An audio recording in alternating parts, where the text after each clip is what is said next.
Good morning, everyone.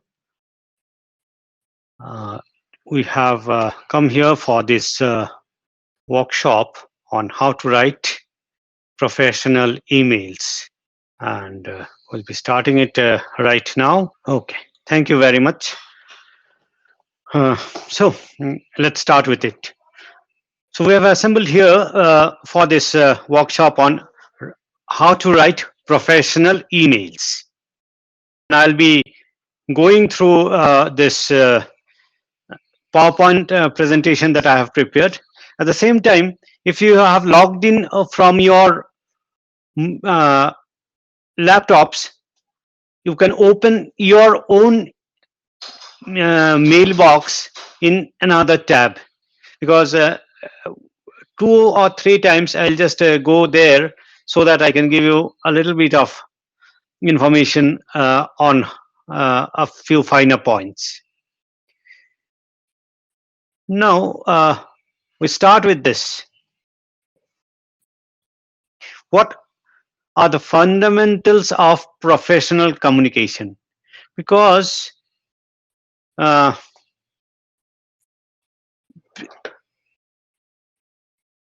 you are writing a professional emails, so we need to see what is professional communication. So it's the communication that you use in your workplace, and you need to do it very effectively.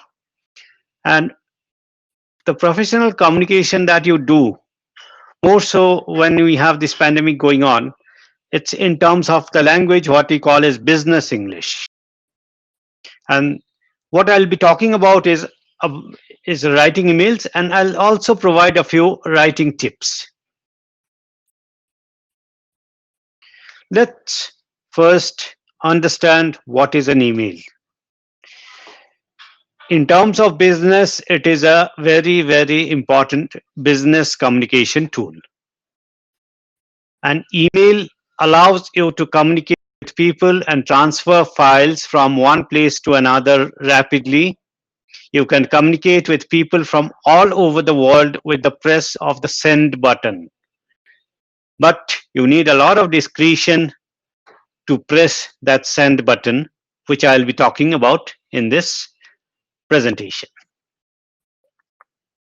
Despite how easy it is to access and use email, there are some important points that you should be aware of when using it. And that's what I'm taking you through, the email procedures and the protocols. So I have divided the whole thing into 3 parts: the basics of emails,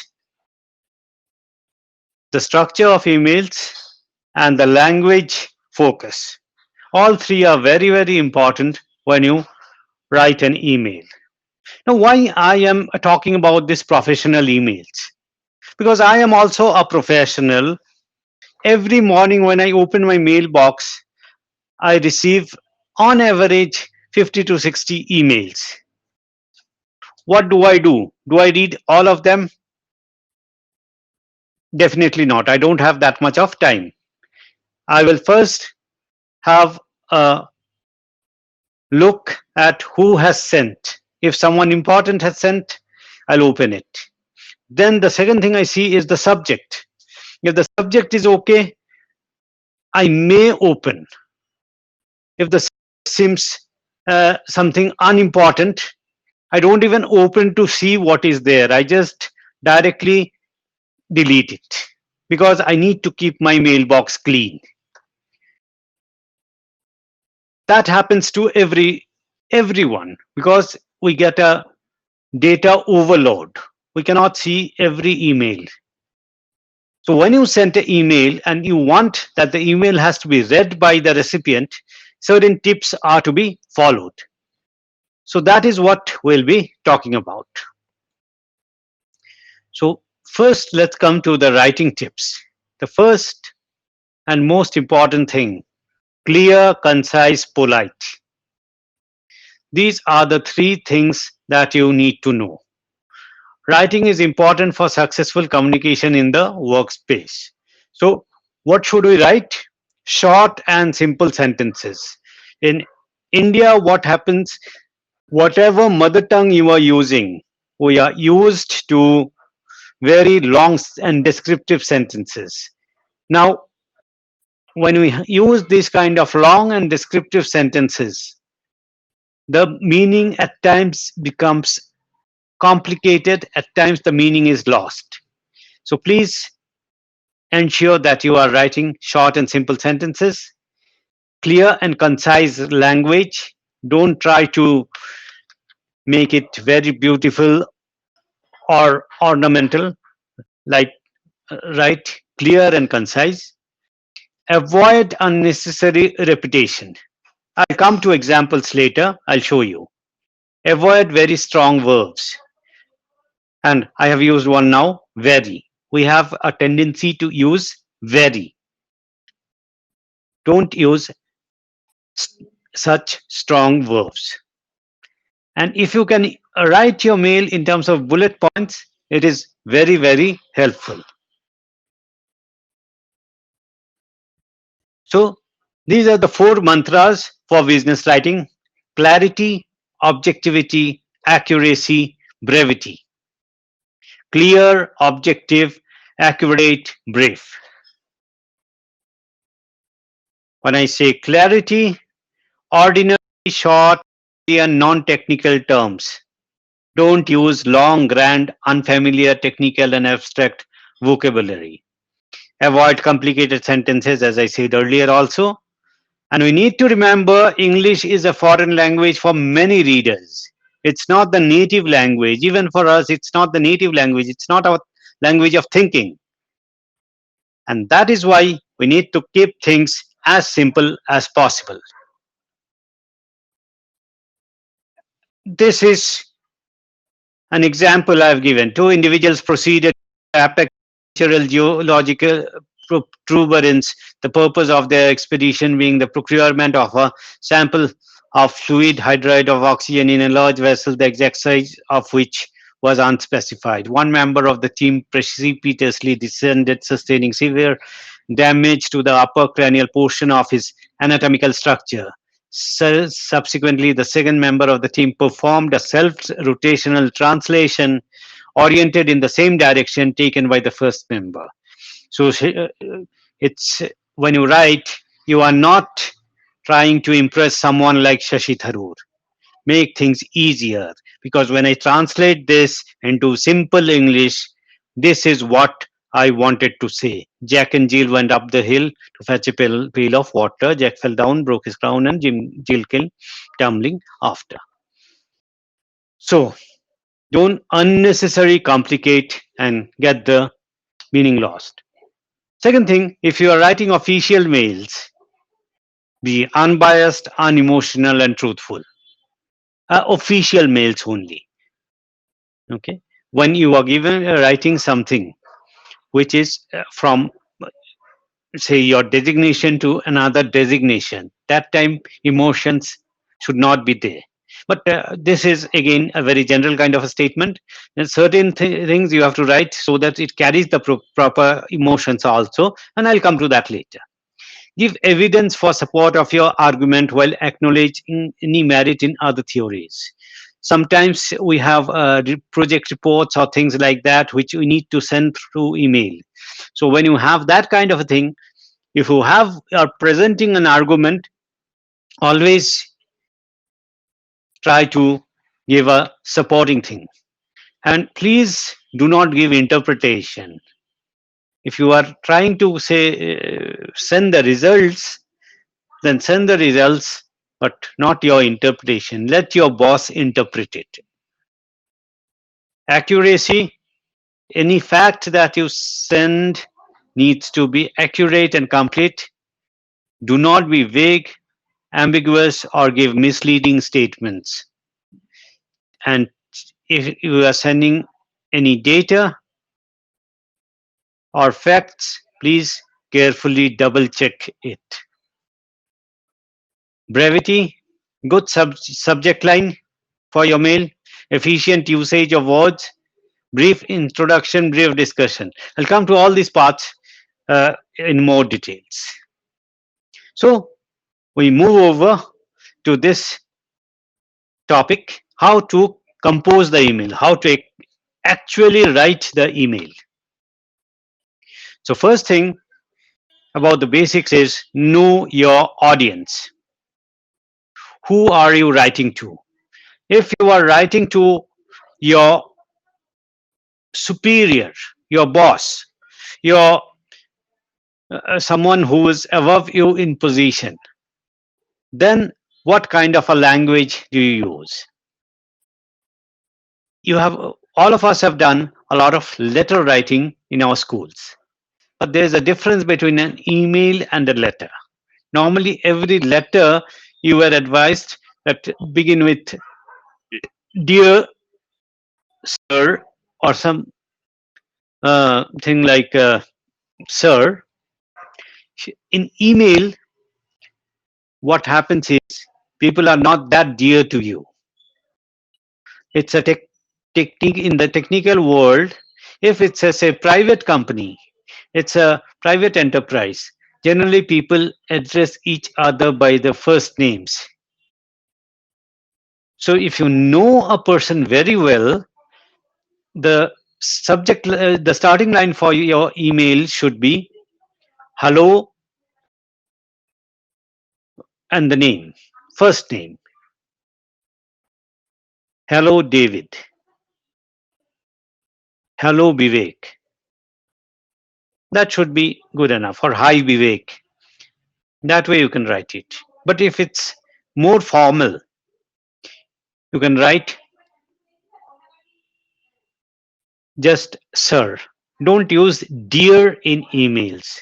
That is normally not treated as an email word. It's more used in letters. If you are writing to a person who is not in India, abroad, maybe in the Western countries, try to address by their surnames. So, hello, Mr. McKinsley.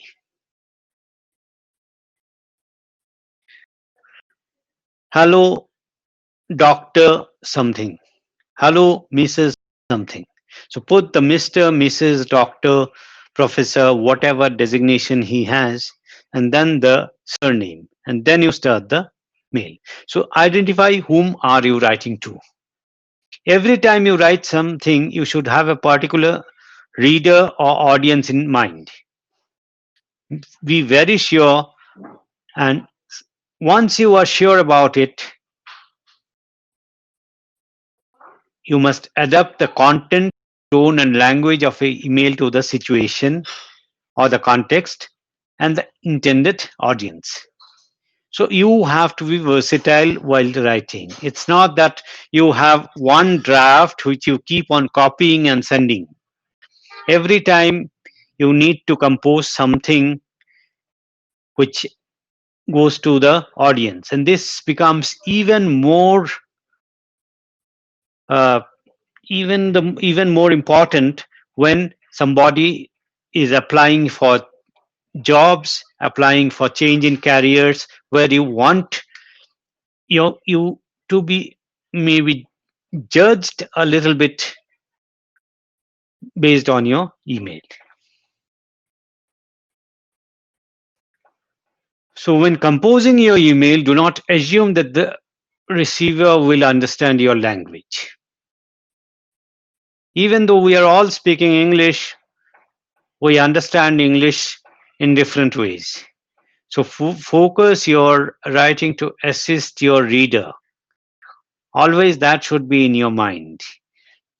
Then there is always the confusion between the American English or the British English. So the words like color or color, zip code or postal code, soccer or football, period or full stop, all that should be kept in mind.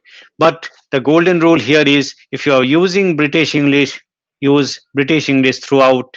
If you are using American English, use American English throughout.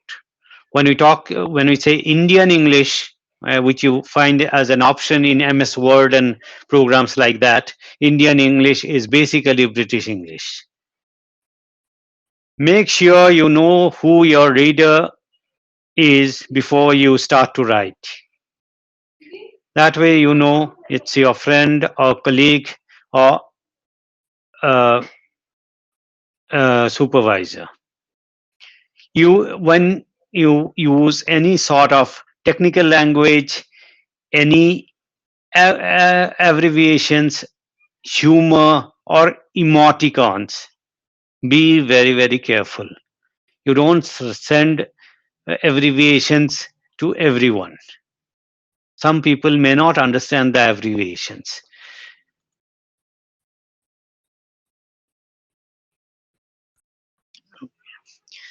Then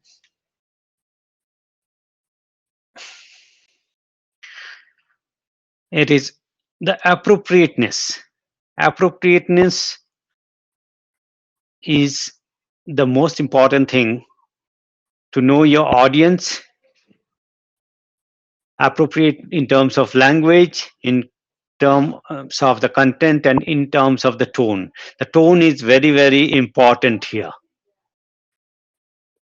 Many times you have written something with a very good intention, but the selection of words was such that it becomes a little bit authoritarian, and when it reflects an authoritarian attitude, you are already losing a little bit of goodwill.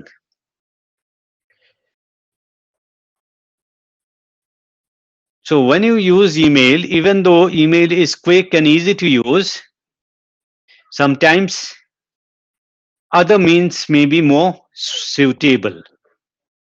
So always think what your message is and what purpose you are trying to achieve. Sometimes you'll find that it's better to use a phone call than to use a mail. But if it is something like sharing a bad news, or your message is very personal or confidential, alternative means are better. Email is not that secure till today. When to use email? When you are worried that your message might not be clearly understood. Okay. At that time, it's better, like I want to talk to someone, but I know at times talking is very difficult, writing becomes easier. So when talking becomes difficult, you can use a email. Then when you need an immediate response, sometimes uh, we know that if I use letters, it takes a lot of time. So the normal procedure in an office is you send an email and call up the person, and the person opens the email, gives you the response. Okay. And at times language barriers and time difficulties may also be factors. Communication across countries in this emails become more effective. So you can just think of these things. When to use email, just answer these questions. You need to confirm travel arrangements for work conference to Hong Kong. Your friend's mother has sadly passed away. You need to remind your colleague of a forthcoming meeting, and you need to inform an employee that their services are no longer required. So, under these circumstances, when do you use email? You will find that for the first one, you can do it. Second one, better not. Third one, also better not. Because by the time he sees the email, the meeting might have ended. Fourth one is about termination. It has though it is a no, yet it has become one of the ways of sending termination letters. Today, more termination letters are sent over email than anything else.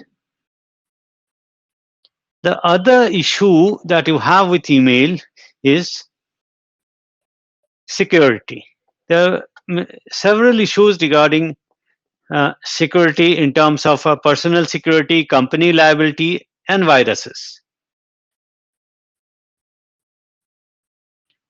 So, email is a quick way to send information, but it is not secure. If you would not be happy to have anyone else read your message or view an attachment, it is better not to be sent by email. Because you, say you want to show something to someone, but you don't want it to be shared. It's better go to, if the person is accessible, go to the person, show him whatever you want to see, and retain it with yourself. When you see it as an attachment, the attachment remains with the other person. He or she can download it, use it against you. So better not use whenever you have doubts. Email system has been developed mainly for business use, but it is used for private communications now. But if you are using your company or office email ID, please be aware of the email policy. Normally, what happens is, if you have the email from your company or office domain, the admin of your office may be able to see the contents. I'll not say that will be, but in certain organizations, he or she may be able to see the contents. And that again makes you vulnerable. Okay.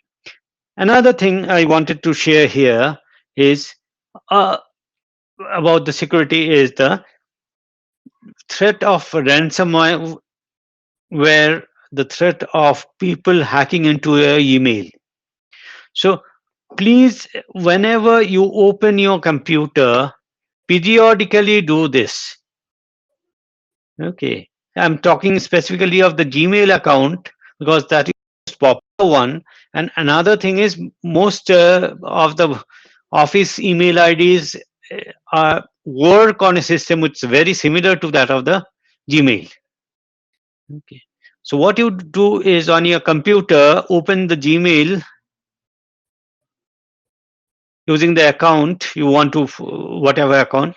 So at the top right corner, you have the settings. And in the settings, you go to click forwarding and pop IMAP tab. Keep checking that forwarding section. I have seen that some 2 or 3 times it has happened to my colleagues that their email have been hacked very discreetly. They did not understand that they have been hacked, but this forwarding tab was tampered with, and they put a address here to somebody in Nigeria. So every mail that this person was getting gets forwarded to that spurious person who's sitting in Nigeria. Now, sometimes you are sending very confidential information, your bank details, over email. So periodically, say once in 2 weeks, just open this forwarding tab once and check it. Ensure that your messages are not getting forwarded anywhere.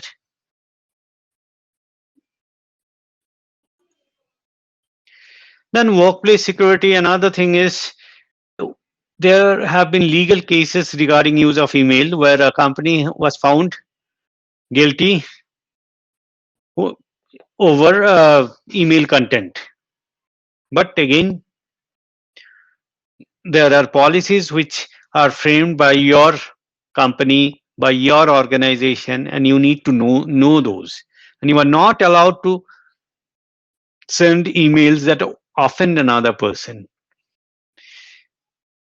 That involves a lot of legal risks. Yet people use email as this kind of a tool very often. So if you send emails with any libelous, defamatory, offensive, racist, or obscene remarks, you and your company can be held liable. If you forward, sorry, I think I just repeated the line. If you are if you unlawfully forward confidential information, then also it is you are liable. Both these things. Every company has some disclaimers, some warnings. So if you are a part of your organization, part of some organization, please read the disclaimer of your organization. You cannot read the disclaimers for every organization, but for your organization, you need to know it very nicely. And secondly, whenever you are forwarding mails, please see whom you are forwarding to. Don't blindly forward to a group of people, because emails always remain. They don't get destroyed. And since they do not get destroyed, they can be used against you at any point of time. So it's again the legal risks. And you see, Section 66 is there. Similarly, a lot of uh, mm, laws are used if you send. So simple forwarding of emails have resulted in certain cases where malintentions were there. So please be very sure whom you are forwarding and what you are forwarding. Because if you are forwarding something, you are always legally liable. So the important points are: do not forge or attempt to forge email messages. Do not disguise or attempt to hide your identity while sending email. Do not send email messages from someone else's account, and do not copy a message or an attachment belonging to another person without the permission of the originator. So this fourth clause, it has been used in a number of legal cases, and any of these are offenses. You are liable to be legally challenged if you use any of these means. Viruses and ransomware. So uh, here the most important thing you need to do is the attachments. First thing is, uh, the what I suggest as the basic rule: if you don't know the sender, and if you find the subject line to be something very attractive or something very catchy, don't even open the mail. And even if you open the mail, if you have this even a percent of doubt, don't never open attachments. If you still have some options, some opinions that it might be something important, use preview mode, but do not open the mail or the attachment directly. Then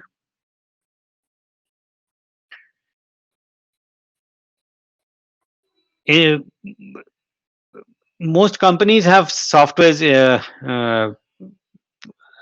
and this firewalls and things like that nowadays, but still these people who make viruses and ransomware, they are also smart people. So if you have any doubt on any attachment, before opening it, run a virus scan. So just summing these things here in terms of the 10 important tips. think before you write and plan your message. Use the subject line to capture your reader's attention. Keep your message short and clear. Remember that the screen shows only about half of what you see on a hard copy. This is again very important. Okay, the message has to be short and clear. When you read from a letter, the whole letter is present. In the screen, only half the letter. You open any Microsoft Word screen, you see half the page. Same thing happens here also for the email. So since the entire message is not visible, the important thing should be in the upper part of the message. So I'll come to that again. And if your message is long, give a summary at the start. The starting is very, very important. And you are accountable for what you write. Whether you are writing, copying, forwarding, if it's your email ID, you are accountable. And if your superior is going to read it, be even more careful. Continuing that, do not send angry messages. If you are angry, better cool down. But you are extremely angry and you write something, it becomes evidence against you for your entire life. Do not type your message in capitals. In the parlance of emails, it is considered to be shouting and you are considered very rude. So don't use all caps. And respect common grammar and spelling conventions. Do not type your message in fully lowercase or don't say with the minimum use of punctuation. Don't make it unnecessarily complicated and difficult to read. Send messages only to people who need to read them. Unnecessarily do not use CC and BCC. These things actually clutter systems and it makes you unpopular. And always proofread your message before sending it. Because if you keep on sending mistakes, it gives a very wrong impression. And if such mistakes are there in an employment email, the chances of getting the employment is directly cut down by 50 to 60%. Now, let's talk about the structure of email. All emails, an email is a form of communication. As such, it has a specific structure that should be used. Since reading from the screen is more difficult than reading from paper, the structure and layout of messages is important. Use short paragraphs and leave blank lines between them. When you have more than one point to make your email, put most important information first, working down to the least important. See, I have written a whole paragraph together this way. When you start reading it in the screen, you find it's a little bit difficult. So what you need to do is write it, the same paragraph. Now I have written it this way, point wise. If you don't want to give the bullet points, don't give. But give some lines in between. So now it shows what I am trying to tell you, that an email is a form of communication. It has a specific structure which should be used. Readings from screen is more difficult than reading from paper. Short paragraphs and leave blank lines between them. When you have more than one point to make in an email, put the most important information first, working down to the least important. So when you write it this way with some spacing, it makes email more effective. The successful email has a good first paragraph because it tells the reader why you have written the email so that they decide whether to keep reading or trash it. Because emails have only two things happening to them. Either people read it seriously and take action, or people take action and do not read it at all. And that's when they just delete it or send it to spam. It is concise and to the point. The email always has to be concise and to the point. It gives the most important information first. So this is where it differs from a letter. When you wrote letters in your school days, you were told that give an introduction and then go to the main part of the letter. Emails is more direct. The most important information has to come at the beginning, and then you elaborate on things. So if it's a long email, it should give you an overview of the entire message. See, the first paragraph should give you the overview of the entire message. Otherwise, what happens is the person will not able to retain his attention, and if he does not retain the attention, it just ends up in trash again. So I'm giving you an example, okay, but when you read through that, does this tell you why the center has written the email so that you can decide whether to keep reading? Is it concise and to the point? And does it give you the most important information first? So these three questions I'm asking you, just see in this example. Now, these are all spoken English examples I've collected in from an Australian website. So it is written in that way. So dear all, RMIT is a large university. All staff are on email system. There has been occasions when an email virus have been sent out to messages. Many employees were not sure how to respond to them. Some employees forwarded these emails to others, and virus was able to spread. The university now has a policy in place to prevent the spread of such problems in future. All staff should notify uh, to technical services officer immediately if they have suspect they have received a virus. So you see, when I go back and ask you these three questions, does this tell the sender why the sender has written the email? Is it concise and to the point? And does it give the most important information at first? All the three answers will be no. Okay. So too much unnecessary information is there. The important information actually comes at the end of it.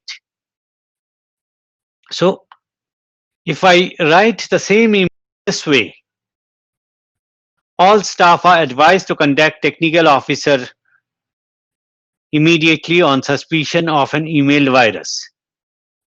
Early awareness and detection should future problems. Technical services unit. 2 lines, but it gives very important information. So we need to do the same. So when I write it this way, it tells the reader the purpose of the email in the first sentence. There is no unnecessary information. It is short, concise, and to the point. So we need to remember this. Okay. There are certain activities I would like you to do. So rewrite the beginning of the following email. And what we need to do here is to put the most important information. Take the first information first, and take away the unnecessary information. I think there is some formatting error which has happened in while sharing this PowerPoint. There were 2 lines here. Put the most important information first and take away any unnecessary information. These are the 2 things you need to do. So see this. Dear all, RMIT is a large Australian university. It has a wide range of services it offers to its students and so on. Okay. So how do I rewrite it? You see, this is the proposed answer. Okay. Uh, for this will be available in YouTube, so you can slow it down and see it later. As emails are short pieces of communication, this is the model you should have. Most important, next most important, next most important, next most important, least important. Okay. And this model is effective because if it's an official email, it is supposed to reach a person who's very busy. Is a person who is busy, does not have enough time to read everything. So if the first line is not important, he or she is not going to read the next line. Again, another example I have here. Okay. Students having difficulties can contact me for an appointed time. To submit your late work, you must have an extension. The market research assignment is due on this. Students can apply for an extension through faculty. So which of these will be more important, which will be less important? So this kind of activities, these are available in certain websites. I'll share you the links at the end of the presentation. So you can try these kind of activities, which will fine tune the emails that you send. Yeah. So uh, these four, you can do it this way. That first thing is your market research assignment is due on this date. To submit your work late, you must have an extension. Students can apply for an extension through this, and student having difficulties can contact me for an appointment. So this makes the sequence correct.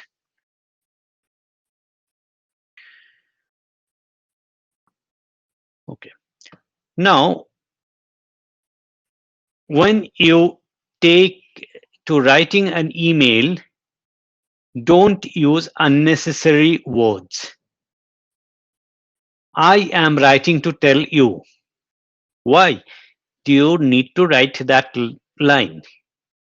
Use only the information what is needed. So I'm giving you an example here. The mail here, original message: I am writing to tell you that I think all staff should contribute to the office tea money. At present, only some of contribute and others do not. This leads to some people feeling uncomfortable when those who have not paid to use the tea help themselves. So see, they have given a whole history. If when you What is important here, that staff should contribute to the office tea money, and you are not making it mandatory. It is if they agree. And second thing, people need to know that some people are presently contributing, and we want a more equal kind of a situation. So whole paragraph, change it this way: all staff should contribute to the office tea money if they agree. At present, only some contribute, but everyone uses it. A more equal solution would be fairer. Two lines, it gives more concise and to the point meaning. This should be the approach while you write emails. Unnecessary words only complicate, they do not bring you nearer to anything. Similarly, the subject lines are very important. So when you send an email and you want to make sure it is opened, read, and acted upon, the subject line of each email needs to say precisely what the email is about.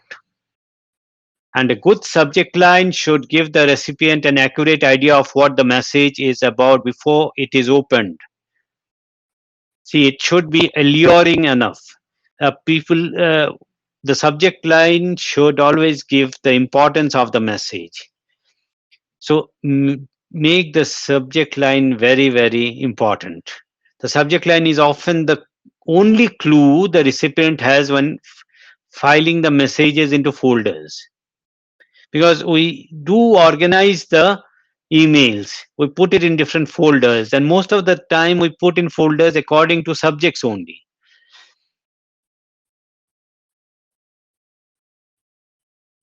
And when you are sending a reply, but you are changing the context, please change the subject line. Many times I have found people forget to do this. So I receive a reply for something with a context which is entirely different. Don't do that. It's a really annoying habit. It gives the recipient a feeling of neglect. And when I become get this feeling of neglect, my impression towards you becomes that you are a irresponsible person. It happens. It's human nature. So let's be careful about the subject line. So again, I have some examples here. Okay. So dear all, okay, we need to put a subject line here. So dear all, Elaine will be leaving to go overseas on a long service leave. We'll be having farewell lunch. Okay. So long service leave, farewell lunch, Elaine, what to bring? We are asking everyone to bring a plate of food. So if I write what to bring, it doesn't convey the sentence. Long service leave, who's going for the service leave? No idea. But if we write farewell lunch, Aline, it makes sense. So that is how we need to write subject lines. Very to the point and effective. Here's another example. We have, this is the uh, whole content. So hi all, the next planning meeting will be on Tuesday in the level 5 meeting room. The main agenda is implementation plan for the organizational restructure. We will draw up a timeline for the plan and assign responsibility to group members for different aspects of the plan. Looking forward to seeing you then. So when you have that, what is the most important thing? That you are having a meeting of the planning group. So planning group meeting, that should be the subject line. So subject line should always convey the exact purpose of the email. Once you have done the subject, writing the email. So as I said, language focus and editing your email. When editing your email, you need to do three things. Remove unnecessary conjunctions. You need to remove all these unnecessary things, but, etc. And as I said, don't use long sentences. To make sentences short, you will find that automatically you will have to remove these words, the conjunctions. Remove unnecessary words. Be very miserly with your words.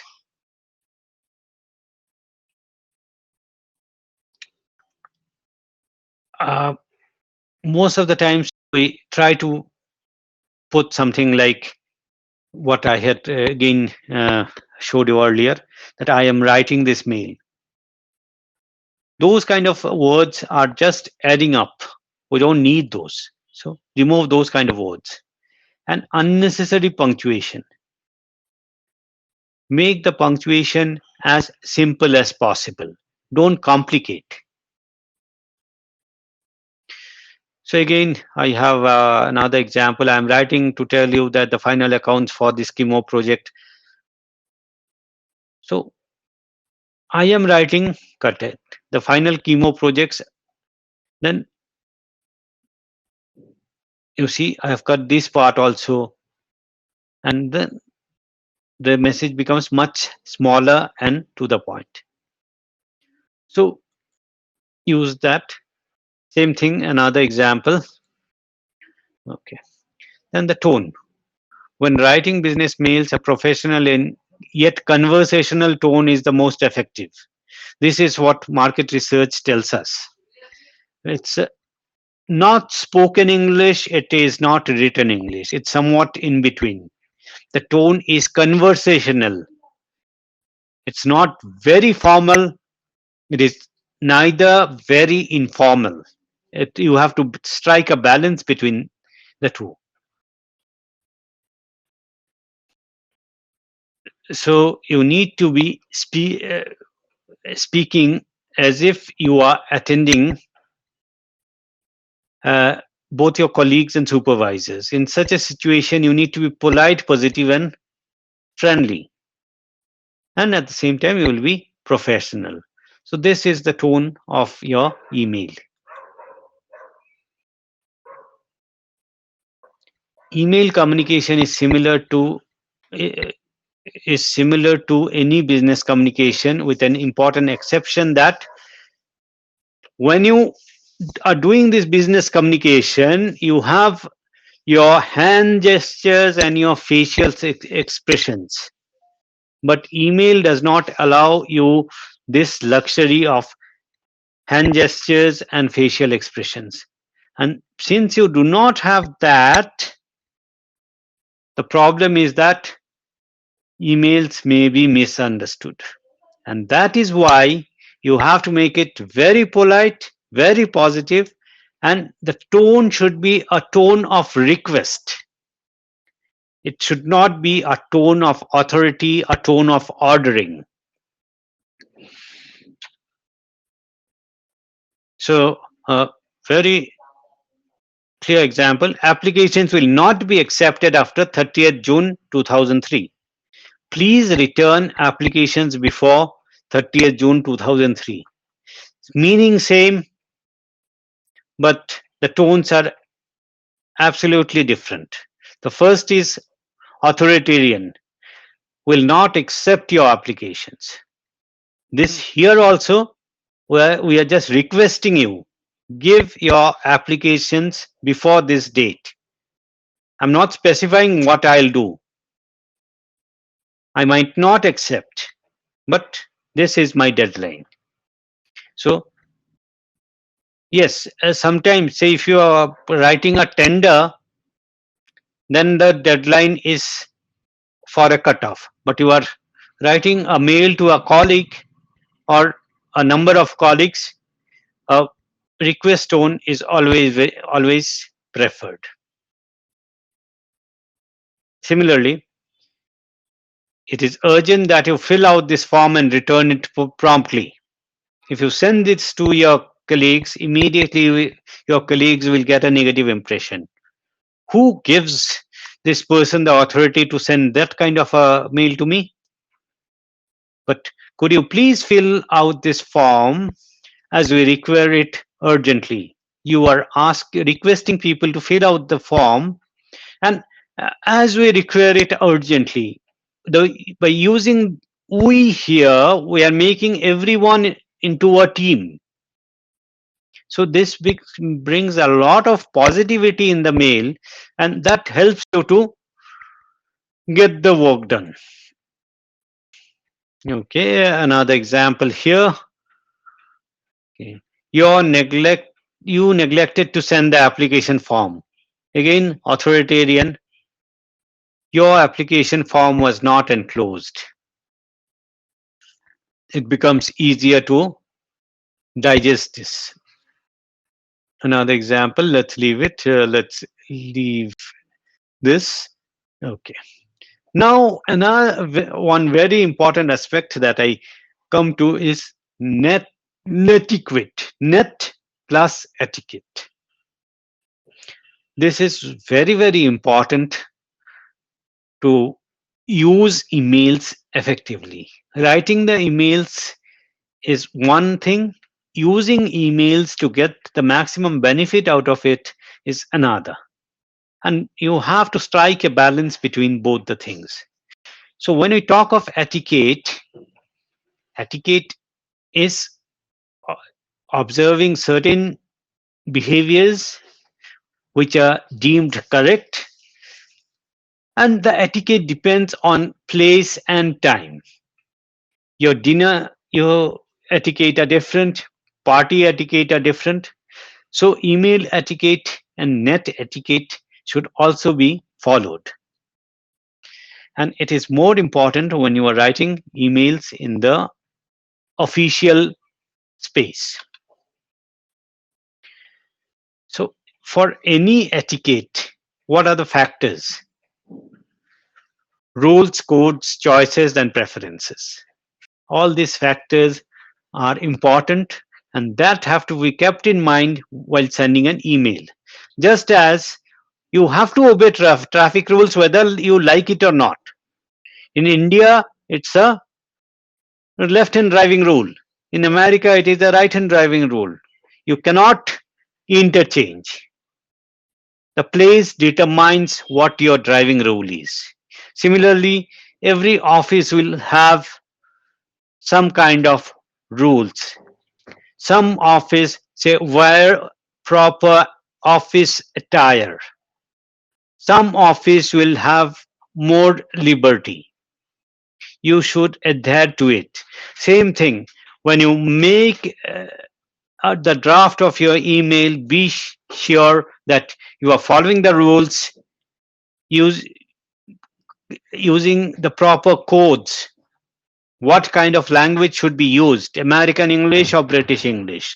If it is official tone or a more friendly tone, what kind of choices you have in terms of the fonts you use, in terms of the colors you use, in terms of the attachment subject lines, and the preferences. How do you want to send the mail? Whether it has to go to a single person or to a group of persons, whether everyone should see the mail or there should be some BCC.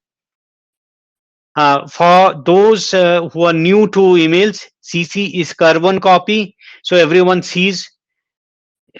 in the CC can see the mail. BCC is blind carbon copy. Blind carbon copy means the person who has received this can see the content of the mail, but he cannot see who else has got the mail. And there are certain, again, I'll give some very important rules for the net etiquette. Netiquette. Always include a subject and use the recipient's name in the greeting. So this is always important. Okay, because as soon as you are using the name of a person or his designation, he gets attracted. He feels or she feels important, and then the subject line is always important. It informs the recipient what the email is about. Emails without subject most of the time end up either in spam automatically or they are trashed by the recipient. Do not write in all caps. I've just given this example here. Try reading it. It's very difficult. We are not used to reading all caps. So don't use all caps. And as I said earlier, if you write something in all caps, it is considered to be rude. So it's very, very annoying. So don't use all caps. Try use the normal way we write everything. Okay. Do not use email for okay, sorry, this part I have again having problems. The content is coming from the last slide. Anyway, I'll just read it out. If something is confidential, please do not use email. It's always better to use any other means. But if you have to use email here, I'll tell you what to do. Okay, just wait. I'll come to that as the last tip. Okay, then the rule 4 is don't use abbreviations in emoticons. We use a lot of abbreviation in our SMS text. So YOU has been replaced by U. LOL, laugh out loud, or IDK means I don't know. But the recipient may not be able to understand such things. Such everyone does not know the um, this what you call the lingo. Instead of using the word language, we call it the lingo now, and it is called the SMS lingo. So this SMS lingo is not understood by everyone. So please don't use it in email. Use more formal, and use of emoticons is not very professional. See, we are talking about professional writing. Writing to your friends is a different game altogether. But professional writing, no emoticons, no uh, abbreviations which are non-standard. And the first thing is think before you send. Hitting the send button is very easy, but it's very, very difficult to retrieve once you have sent it. So before you send, is it relevant to my to the work my organization is doing? And will the office benefit professionally from this information? Or be more selfish, ask yourself that will I benefit professionally from this information? All these questions need to be answered. If you are not answering those questions and you are sending an email, you will definitely end up in a disaster. So if still you want to send an email, think these questions. Could this information hurt, embarrass, or offend someone? Because email should not be used for any sort of confrontation, reprimand, or yelling. Think this very carefully. Could this email be misinterpreted in a bad way? We see that happening very often in media today. People say something, the media interprets it in a very different way, and something said with a very good intention may become uh, offense in the eyes of others. So think about it. Is the information important to share in the workplace? Some information can be easily shared in your uh, social domain, but is it important that has to be shared in the workplace, or could it be ignored? And could this email get me into trouble? Remember that the email will follow you to the grave. So be very sure about. So if any of these questions you cannot answer properly, then do not send.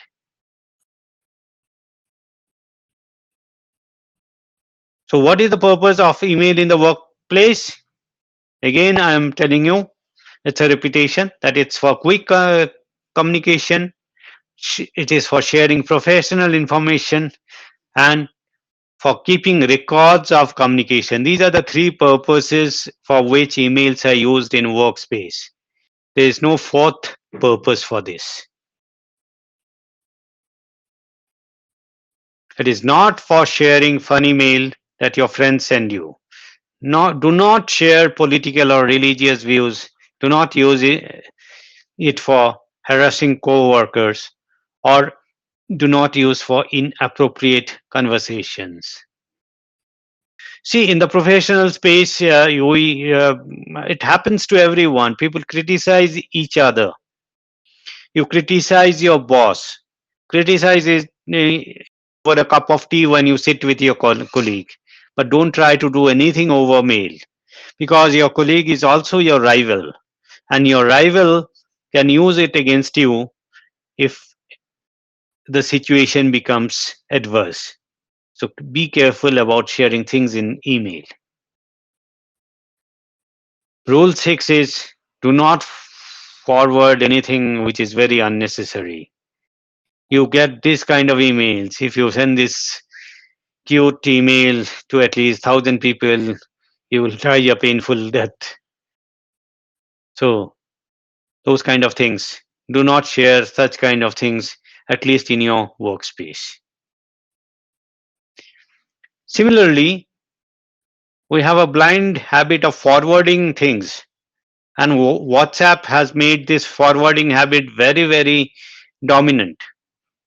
But when you are forwarding emails in your organization, if you cannot take time to write a personal comment at top of your forwarded mail to the person you are sending to, you should not forward it at all. Don't blindly forward. Read it. After reading it, please add a comment from your side why it is important to people in your organization.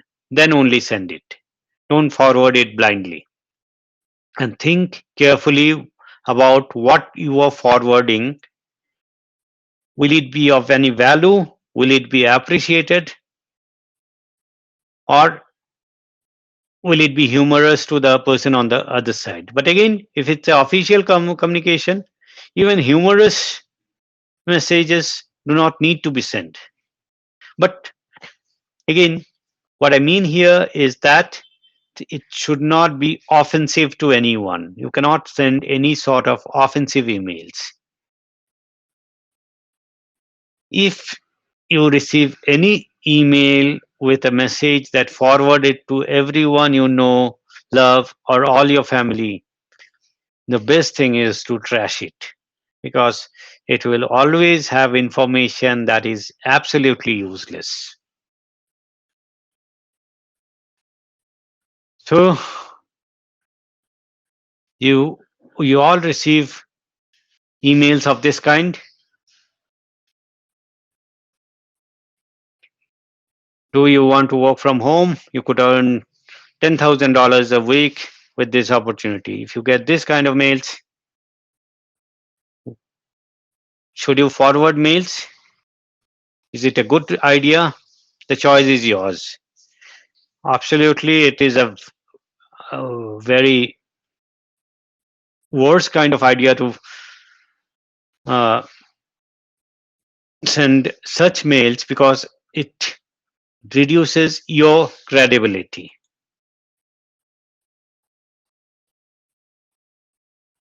And these are kind of mails you will be receiving throughout. And remember, when you send an email to someone, you are getting a copy that you can keep forever. So even if you are dead, the email remains in the server. So be very careful with it. Now, one tip that I promised you is how to send confidential mail, write something confidential through email. If it is absolutely necessary to write something very confidential through email, again, I'm using Gmail. Please go to compose, and at the right corner, bottom corner, you'll see there's something called the confidential mode.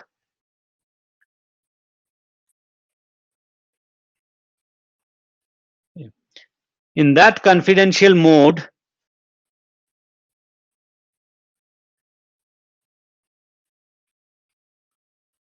I'll just tell you what to do.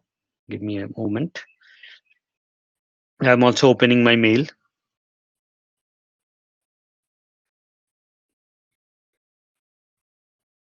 Yes.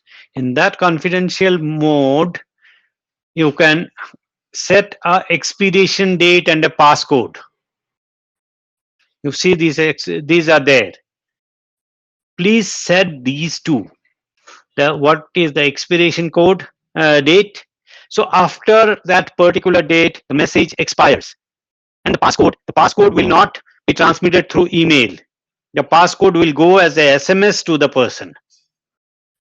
The person can access that attachment only, or even the whole mail only if he or she has the passcode.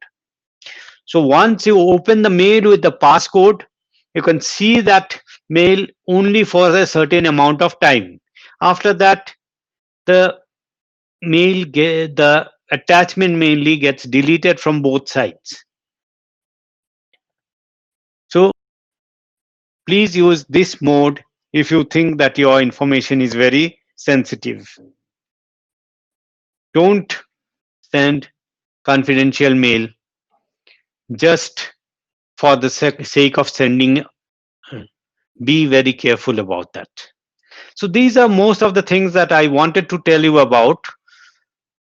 And with that, I have come to the end of my presentation. Now I see a few questions here. Okay.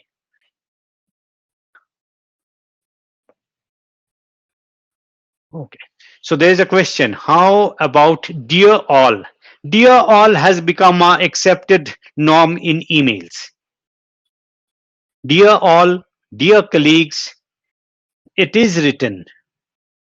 Okay. See, again, the use of the word dear is very debatable in the parlance of emails. In emails, what happens is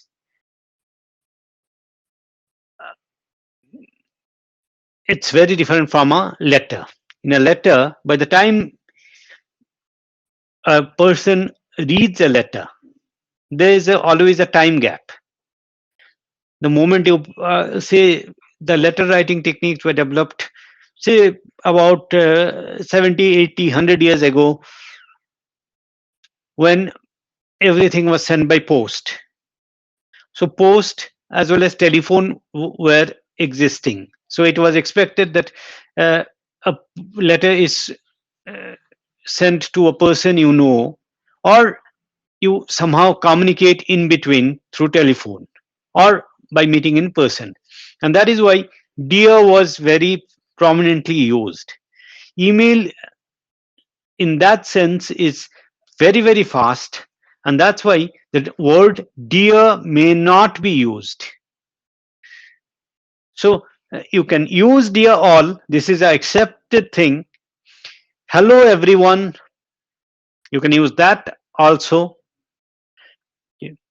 Uh, yes, a lot of people use respected sir, but again, respected sir and things like that are again old usage, letter based. Please directly use sir. Respected is an extra. So the word respected can be eliminated.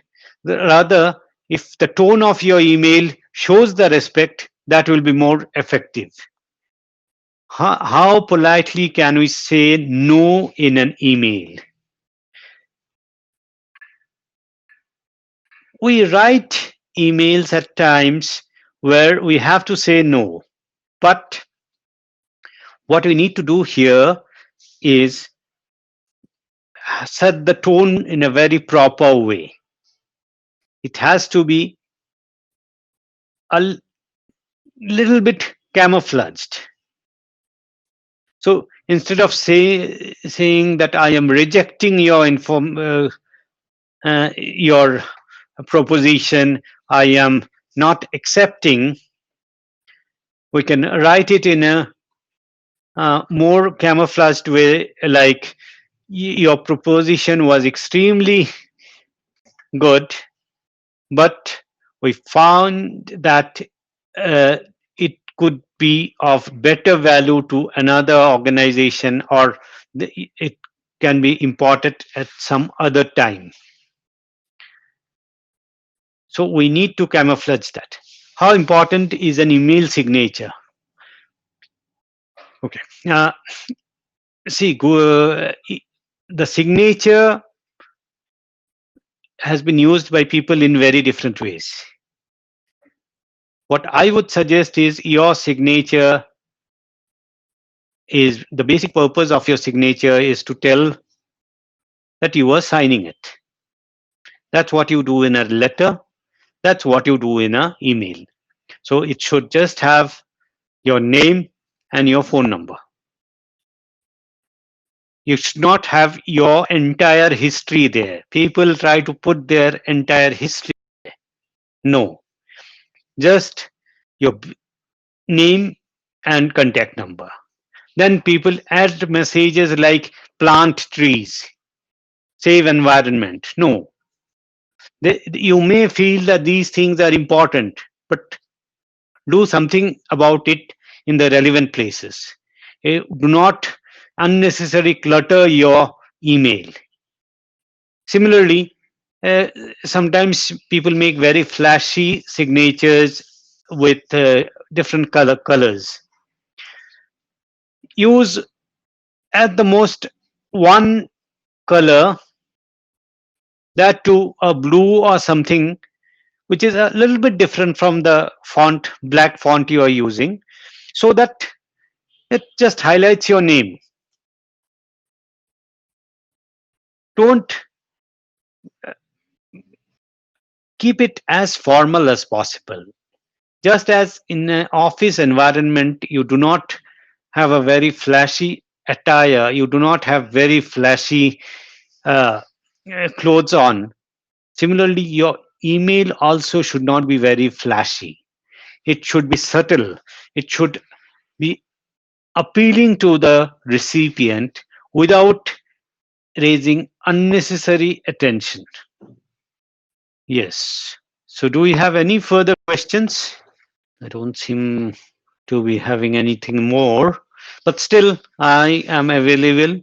I'm not stopping this broadcast yet. If anyone has any questions, you can also unmute and can directly ask it. Okay, no question, it seems. I'm putting the, I think, VCC from the side of VCC, it will be put on the YouTube. If any questions arise, put it in the comment box. We will try to respond to it.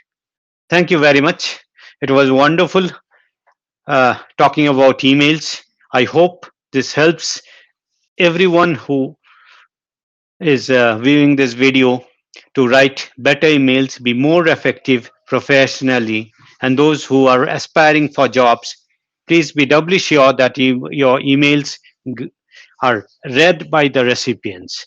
With that hope, I thank you everyone for attending this. Thank you very much.